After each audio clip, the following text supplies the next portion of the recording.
नमस्कार दोस्तों, आप सभी का हमारे YouTube channel academy of teachers में स्वागत है। मैं हूं नीरज मिश्रा और आज की वीडियो में मैं आप लोगों के लिए लेकर के आया हूं सीटेट जुलाई 2019 का पेपर 1 का लैंग्वेज 2 जो कि इंग्लिश है, उसका हल मैं आप लोगों के सामने लेकर के उपस्थित हूं और मुझे उम्मीद है कि इसमें भी आपको पूरी तरह से मज़ा आएगा और यह वीडियो सभी के लिए हेल्पफुल होगा जो कि किसी भी टीचिंग एग्ज़ाम की तैयारी कर रहे हैं, क्योंकि यह एक तरह से आपके लिए प्रैक्टिस की तरह होगा। स्पेशली सीटेट के लिए तो यह एक आपके लिए एक्सपीरियंस वाला होगा जो कि बहुत ही ज़रूरी है आपको समझना कि पेपर का पैटर्न क्या है। तो आइए शुरू करते हैं। देखिए दोस्तों, इस जो पेपर होता है इसमें 15 प्रश्न जो होते हैं वो आपके कॉम्प्रिहेंशन के होते हैं, लैंग्वेज कॉम्प्रिहेंशन के, और 15 प्रश्न पेडागोजी से होते हैं। तो मैं इसमें आप लोगों को सिर्फ पेडागोजी के क्वेश्चंस बताने वाला हूं, क्योंकि उसका तो आंसर आप कहीं भी प्राप्त कर सकते हैं। पेडागोजी को मैं एक्सप्लेन करूंगा, सो वीडियो थोड़ा सा लंबा हो सकता है, लेकिन आप लोग इसे ध्यान से देखिएगा सो दैट आप इसको समझ सकें। पेडागोजी का पहला प्रश्न है, the study of how words combine to form phrases, phrases combine to form clauses and clauses join to make sentences is known as. तो इसमें उचित विकल्प हो जाएगा सिंटैक्स। सिंटैक्स जो होता है वो आपकी वाक्य रचना से संबंधित होता है, और यहाँ पर आपको कन्फ्यूजन हो सकता है कि सिमेंटिक्स भी हो सकता है, लेकिन सिमेंटिक्स जो होगा वो मीनिंगफुल वर्ड्स का कलेक्शन होता है। मीनिंगफुल अगर उसका एक स्ट्रक्चर कोई है तो उसे सिमेंटिक्स कहेंगे, अदरवाइज उसको सिंटैक्स कहेंगे। तो इसमें सही आंसर होगा syntax. We move to next question. English language has consonant sound. तो कॉन्सोनेंट साउंड इंग्लिश लैंग्वेज में 24 होते हैं, और अगर आपसे पूछा जाए कि वावेल साउंड कितने होंगे तो वावेल साउंड 20 होते हैं, इसलिए उचित विकल्प होगा, सही विकल्प होगा तीसरा। We move to next question. According to national curriculum framework 2005, English in India dash in a multilingual country. तो एनसीएफ 2005 के अनुसार इंग्लिश एक मल्टीलिंगुअल कंट्री में किस तरह है। तो इंग्लिश को जो है एक ग्लोबल लैंग्वेज की तरह स्वीकार किया गया है। अगर इसको ये कह दिया जाए कि कॉन्स्टिट्यूशन के अकॉर्डिंग, तो कॉन्स्टिट्यूशन के अकॉर्डिंग अगर देखा जाए तो इसको सेकंड लैंग्वेज मानेंगे, या तो इसको हम बोल सकते हैं एन एसोसिएटिव लैंग्वेज, लेकिन यहाँ पर आंसर जो होगा वो होगा a global language. We move to next question. A teacher divides the class in small groups and ask them to discuss and present their views on same environment. Students are free to plan and present their choice and creativity. The teacher is facilitating them as and when required. Which approach or method is followed in this class? मतलब यह है कि एक teacher अपनी class को small groups में divide करती है और उनको डिस्कस करने के लिए कहती है कि एक टॉपिक है सेव एनवायरनमेंट, इस टॉपिक पर उनको अपने व्यूज़ प्रेजेंट करना है। स्टूडेंट्स फ्री हैं प्लान करने को और अपने क्रिएटिविटी को प्रेजेंट करने में फ्री हैं, मतलब प्रेजेंट कर सकते हैं। टीचर यहाँ पर फैसिलिटेट कर रहा है जहाँ पर भी उनको ज़रूरत होती है। यह अप्रोच या मेथड इसको क्या कहेंगे जो क्लास में फॉलो किया जा रहा है। तो देखिए दोस्तों, इसमें कंस्ट्रक्टिविस्ट अप्रोच का उपयोग किया गया है, क्योंकि बच्चे अपने ज्ञान का निर्माण कर रहे हैं, उनको ज्ञान का निर्माण करने में एक्टिव रखा गया है, उनको नॉलेज का कंस्ट्रक्ट करने के लिए एक्टिव रखा गया है। वो एक्टिवली पार्टिसिपेट कर रहे हैं, अपने नॉलेज को खुद ही क्रिएट कर रहे हैं, इसलिए कंस्ट्रक्टिविस्ट अप्रोच होगा। A teacher of class 5 brought some interesting books and distributed them among the students. Then she said, "Today let's have fun and read these books for one pleasure. This reading is called." मतलब ये है कि एक teacher class 4 में कुछ interesting book लाया और distribute करता है स्टूडेंट्स के बीच में। तब वो कहता है उनको कि आओ आज मज़े के लिए पढ़ते हैं और इन बुक्स को पढ़ो। दिस रीडिंग इज कॉल्ड, इस प्रकार की रीडिंग क्या कही जाएगी, तो इस प्रकार की रीडिंग को एक्सटेंसिव रीडिंग कहते हैं, क्योंकि यहाँ पर टेक्स्ट बुक से बाहर जाकर पढ़ा जा रहा है, जो मज़े के लिए पढ़ा जा रहा है।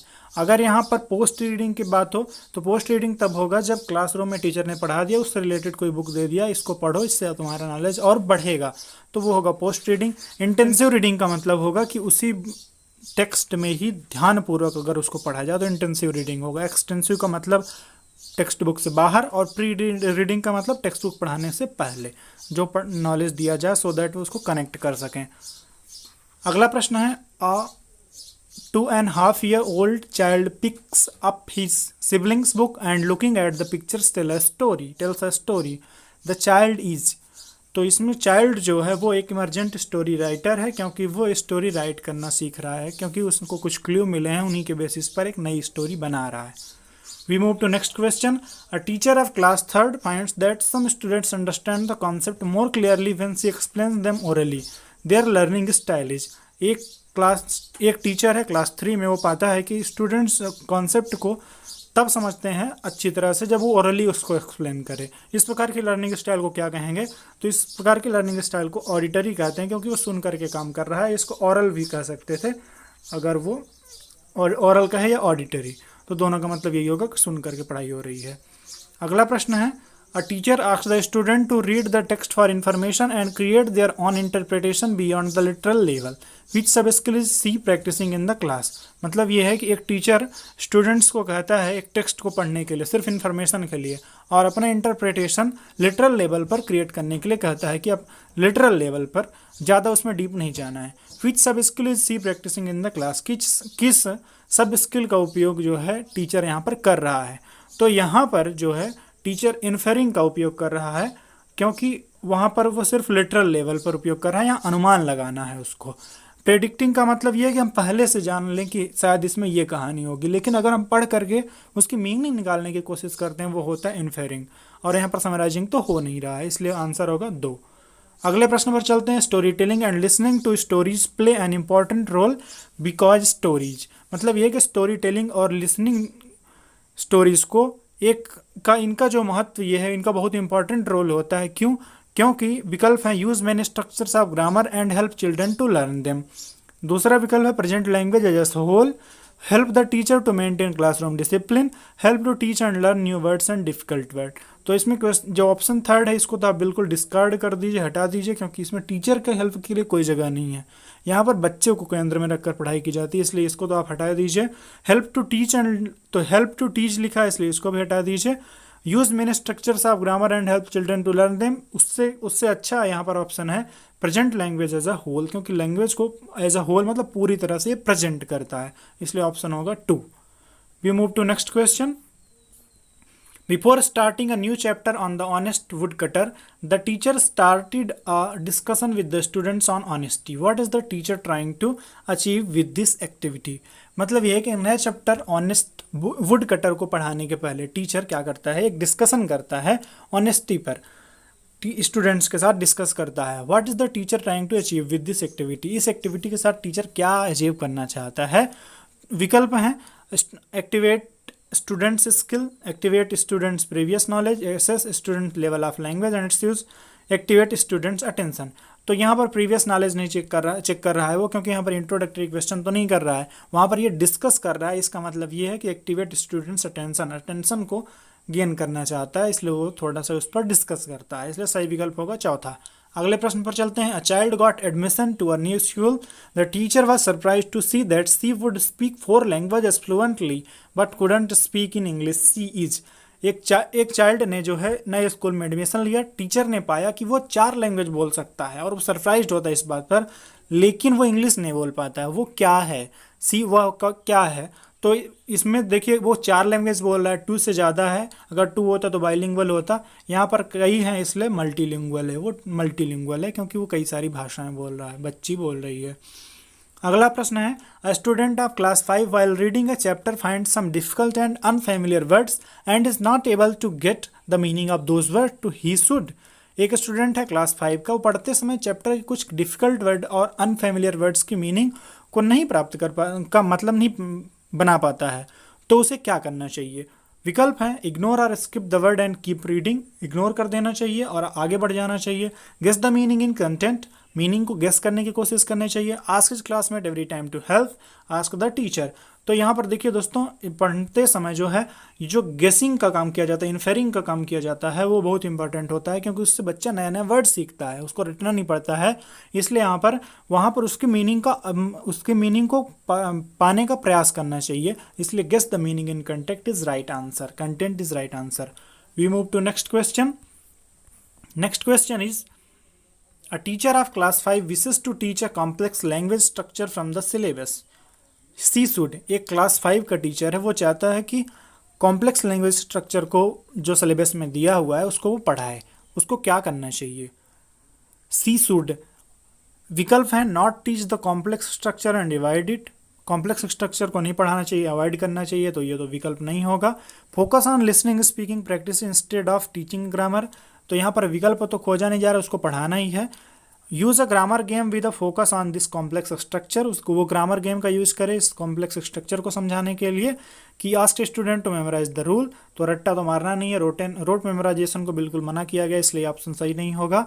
अवॉइड करना नहीं है। इसके अलावा यहाँ पर सही विकल्प हो जाएगा use a grammar game with a focus on this complex structure, ये बेस्ट ऑप्शन होगा क्योंकि वो गेम के थ्रू बच्चे सीख पाएंगे। We move to next question. As per Noam Chomsky theory the rule of language acquisition device helps children to, मतलब Noam Chomsky की थ्योरी के अनुसार लैंग्वेज एक्विजिशन डिवाइस चिल्ड्रन को हेल्प करता है। कैसे? Communicate actively in second language, communicate करने में, generate grammar rule, imitate the language spoken by adults, learn second language easily.